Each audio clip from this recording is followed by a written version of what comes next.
Assalamualaikum warahmatullahi wabarakatuh. Kami dari kelompok 8 yang terdiri dari anggota Ayunda Pramudiaswari, Dia Insyira Antoni, Alia Miranti, dan Aulia Sabila Nur Sabrina, serta saya sendiri, Yolanda Angelina Fanaci. Pada kesempatan kali ini, kami akan membahas tentang hubungan struktur aktivitas obat antidiabetik, yaitu guanidin dan metformin. Perkenalkan, nama saya Ayunda Pramudiaswari dengan NPM 2318031015. Izin memperkenalkan diri, nama saya Dia Insyira Antoni dengan NPM 2318031031. Izin memperkenalkan diri, nama saya Alia Miranti dengan NPM 2318031042. Izin memperkenalkan diri, nama saya Aulia Sabila Nur Sabrina dengan NPM 2318031050. Baiklah, selanjutnya akan masuk ke bab pendahuluan. Penelitian mengenai hubungan antara struktur dan aktivitas obat atau SAR sangat penting dalam ilmu farmasi, terutama dalam pengembangan obat antidiabetik. Hubungan ini mengkaji bagaimana perubahan kecil dalam struktur kimia senyawa mempengaruhi aktivitas biologis dan efek terapeutik, memungkinkan perancangan obat yang lebih efektif dan aman. Diabetes mellitus, baik tipe 1 maupun tipe 2, memerlukan pengelolaan obat yang tepat untuk mengontrol kadar glukosa darah dan mencegah komplikasi. Berbagai kelas obat antidiabetik seperti sulfonylurea, biguanida, dan inhibitor SGLT2 memiliki mekanisme aksi berbeda dan pemilihan obat yang tepat bergantung pada profil efek samping serta karakteristik pasien. Penelitian SAR sangat penting untuk merancang obat yang lebih selektif dan efisien dengan memperhatikan faktor-faktor seperti bioavailabilitas, metabolisme, dan potensi interaksi obat, serta untuk mengatasi tantangan seperti ketahanan obat dan efek samping. Selanjutnya, saya akan menjelaskan bagian tinjauan pustaka. Diabetes mellitus merupakan gangguan fungsi pankreas dengan meningkatnya gula darah dalam tubuh yang diakibatkan karena adanya gangguan pada sekresi insulin, sehingga insulin yang dihasilkan itu tidak cukup bagi tubuh. Diabetes mellitus menjadi permasalahan kesehatan apabila tidak dicegah dan ditangani secara dini akan mengakibatkan komplikasi hingga kematian. Insulin merupakan hormon yang mengatur gula darah. Hormon yang dihasilkan oleh pankreas juga mampu mengatur glukosa dalam hati, penyimpanan lemak, dan pembentukan glikogen. Apabila terjadi gangguan pada pankreas dalam pengaturan insulin, maka dapat menyebabkan penumpukan gula dalam tubuh sehingga terjadinya penyakit diabetes mellitus. Next. Menurut Perkumpulan Endokrinologi Indonesia atau PERKEMI, ada beberapa penata laksanaan yang dapat dilakukan terhadap pengidap diabetes mellitus. Penata laksanaan diabetes mellitus ini dapat diawali dengan mengedukasi masyarakat untuk memulai pola hidup yang sehat dengan menjaga pola makan dan mulai berolahraga teratur untuk menghindari berat badan yang berlebih, baik overweight ataupun obesitas yang dapat meningkatkan resiko terkena diabetes. Penurunan berat badan dapat mengurangi kemungkinan munculnya diabetes mellitus sebanyak 5-10%. Pola makan yang sehat dapat dicapai dengan menjaga jumlah kalori yang dikonsumsi, mengurangi asupan lemak jenuh, dan meningkatkan asupan serat larut. Perkeni juga menegaskan bahwa karbohidrat kompleks harus diberikan secara seimbang sehingga tidak menimbulkan glukosa darah menyentuh angka yang tinggi atau puncak setelah makan. Next. Intervensi farmakologis ataupun terapi nutrisi medis juga dapat diberikan kepada pengidap diabetes mellitus jika diperlukan. Intervensi farmakologis dapat diberikan dalam bentuk obat antihiperglikemik oral maupun suntikan. Sedangkan yang dimaksud dengan terapi nutrisi medis adalah segala hal terkait pola makan dan jenis makanan yang dikonsumsi.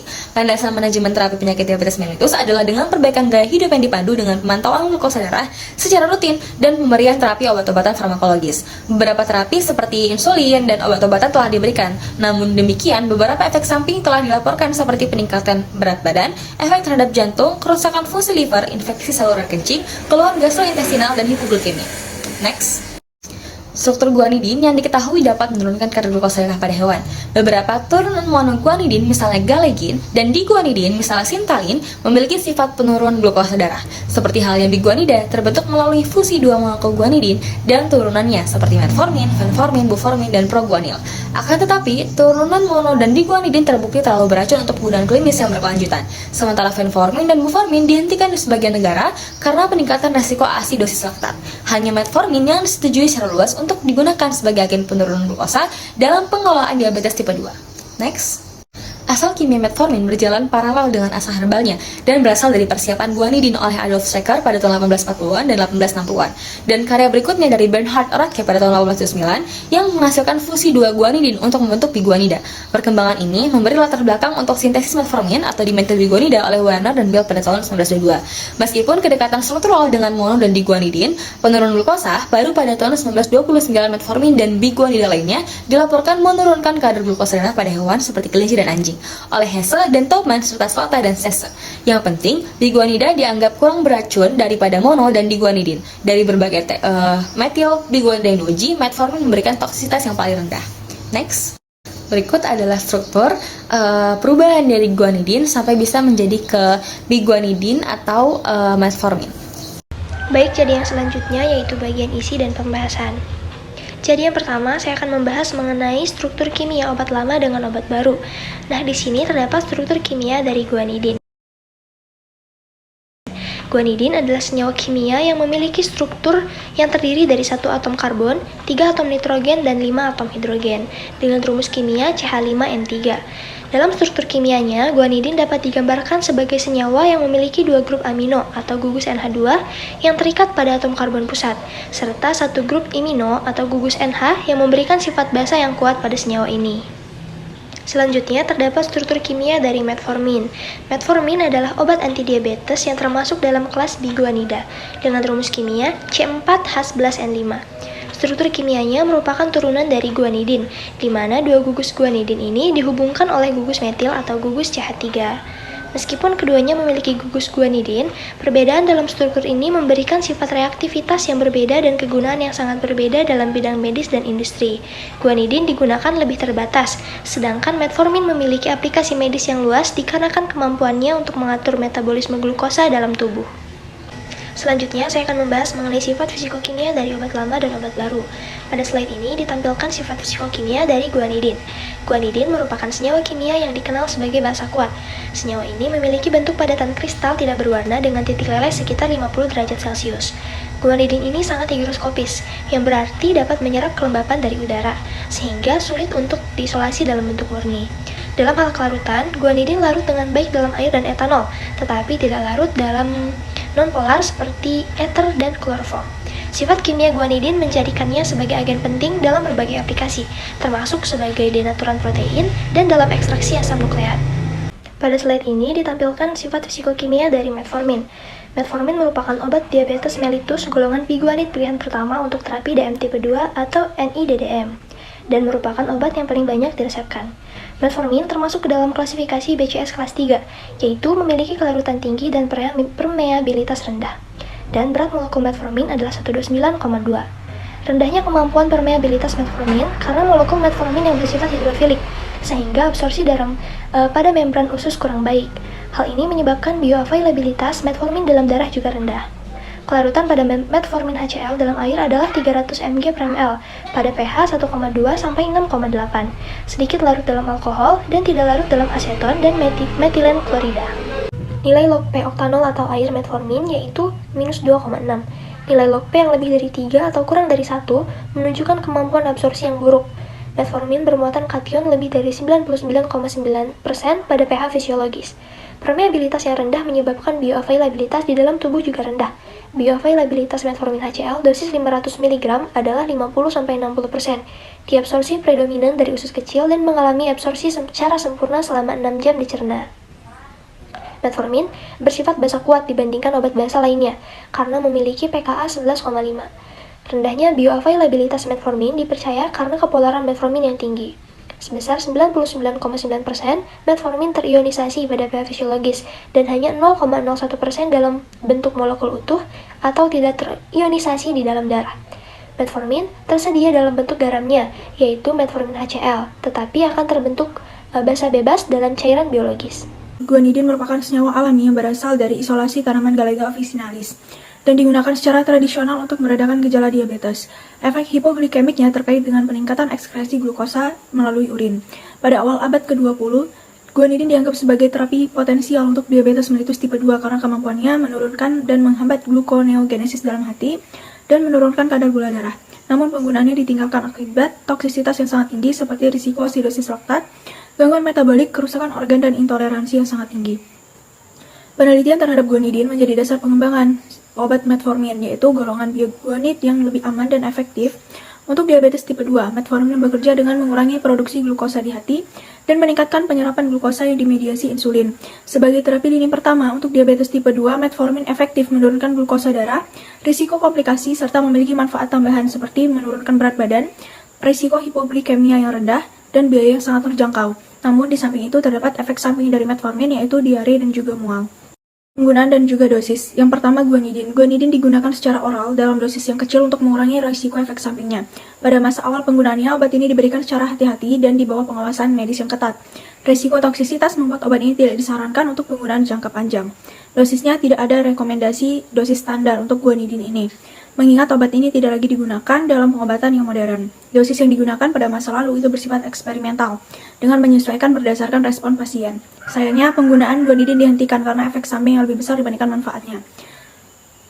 Metformin diberikan secara oral biasanya bersamaan dengan makan untuk mengurangi efek samping gastrointestinal. Obat ini digunakan sebagai monoterapi ataupun kombinasi bersama insulin, sulfonylurea, dan juga inhibitor SGLT2. Kemudian, untuk dosis metformin dibedakan menjadi dua, ada yang dewasa dan juga anak-anak. Untuk metformin dosis dewasa, metformin tersedia dalam formulasi kerja cepat, yaitu 500 mg 2 kali per hari atau 800 mg sekali sehari, dengan dosis maksimum 2550 mg per hari. Dan kerja panjang 500 hingga 1000 mg sekali sehari, dosis maksimumnya yaitu 2500 mg per hari. Dosis ini dapat dinaikkan setiap minggu sesuai respon pasien. Untuk dosis anak, metformin tidak direkomendasikan untuk anak-anak di bawah 10 tahun. Untuk anak-anak lebih dari atau sama dengan 10 tahun, dosis awalnya adalah 500 mg 2 kali per hari, dengan dosis maksimumnya yaitu 2000 mg per hari. Tablet metformin kerja panjang tidak direkomendasikan untuk remaja di bawah 18 tahun. Sediaan obat guanidin di pasaran. Guanidin di pasaran umumnya tersedia dalam bentuk garamnya, yaitu guanidin hidroklorida atau guanidin HCl yang digunakan secara terbatas dalam aplikasi medis. Bentuk sediaan yang paling umum adalah tablet oral dengan dosis yang bervariasi, biasanya antara 25 mg hingga 125 mg, yang digunakan untuk mengobati kondisi seperti miastenia gravis. Selain tablet, guanidin HCl juga tersedia dalam bentuk kapsulnya, yang mempermudah konsumsi serta larutan oral, yang biasanya disiapkan oleh apotek untuk pasien dengan kesulitan menelan tablet. Dalam beberapa kasus tertentu, bentuk injeksi juga dapat digunakan, meskipun lebih jarang ditemukan dan umumnya untuk aplikasi khusus ataupun penelitian. Penggunaan guanidin sebagai obat dibatasi karena efek samping potensialnya, seperti gangguan pada gastrointestinal, efek neurologis, dan kardiotoksisitas, sehingga penggunaannya dalam praktik klinis tidaklah luas. Sebaliknya, turunan guanidin seperti metformin lebih banyak digunakan untuk terapi diabetes tipe 2 karena memiliki profil keamanan yang lebih baik. Bentuk sediaan metformin di pasaran. Metformin tersedia dalam berbagai bentuk sediaan untuk memenuhi kebutuhan pasien yang berbeda-beda. Bentuk yang paling umum adalah tablet lepas cepat dengan dosis yaitu 500 mg, 850 mg, dan 1000 mg yang diminum tergantung pada resep dokter. Selain itu, tersedia juga tablet lepas lambatnya yang dirancang untuk pelepasan obat secara bertahap sehingga mengurangi efek samping gastrointestinal. Tablet ini tersedia dengan dosis 500 mg, 750 mg, dan 1000 mg. Untuk pasien yang membutuhkan kombinasi terapi, metformin juga tersedia dalam bentuk kombinasinya dengan obat lain, seperti sitagliptin, glimepirid, atau emagliflozin. Alternatif lain ini mencakup larutan oral dan juga serbuk.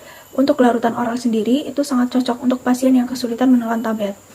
Meski jarang ditemukan, bentuk injeksi metformin juga digunakan dalam penelitian dan aplikasi tertentu.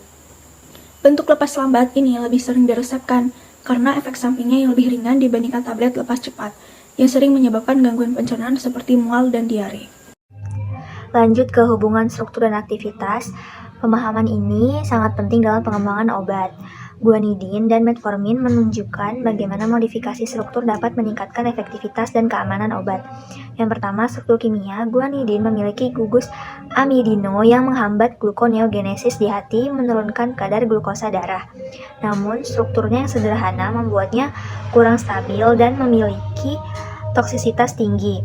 Metformin merupakan senyawa biguanid yang menggabungkan dua molekul guanidin dengan rantai metil, menghasilkan struktur yang lebih stabil dan meningkatkan aktivitas farmakologi serta profil keamanan. Yang kedua, farmakofor merupakan bagian molekul obat yang bertanggung jawab atas aktivitas farmakologisnya dengan berinteraksi langsung pada target biologis.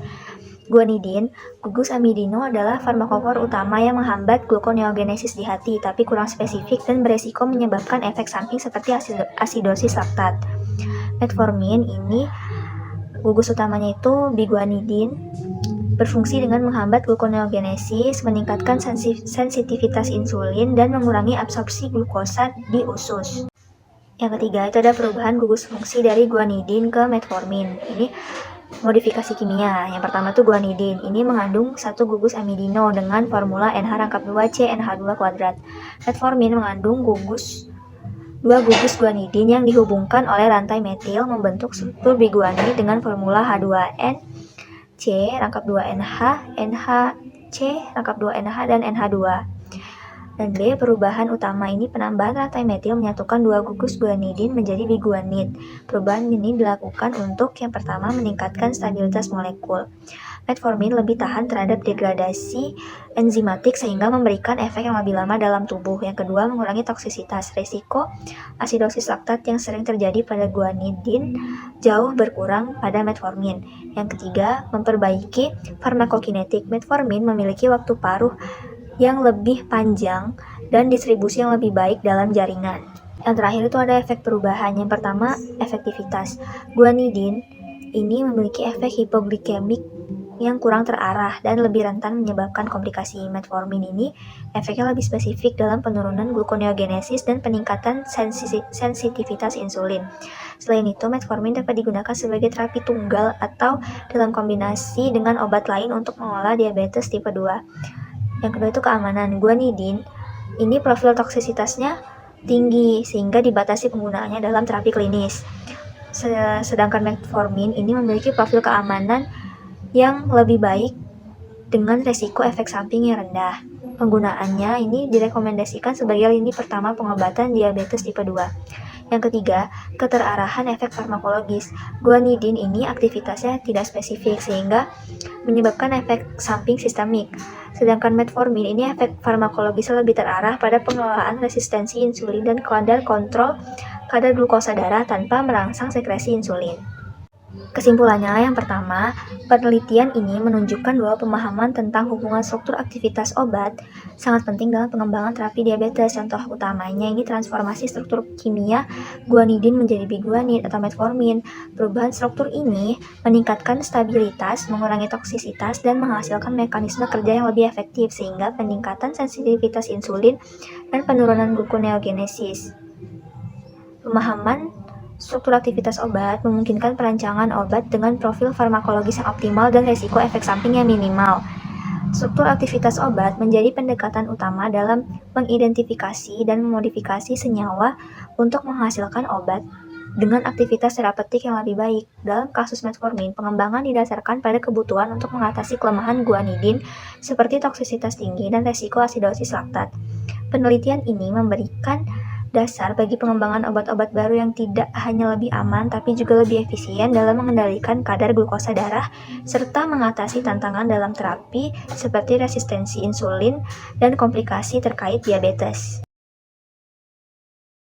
Demikianlah yang dapat kami sampaikan. Semoga bermanfaat bagi kita semua. Terima kasih. Wassalamualaikum warahmatullahi wabarakatuh.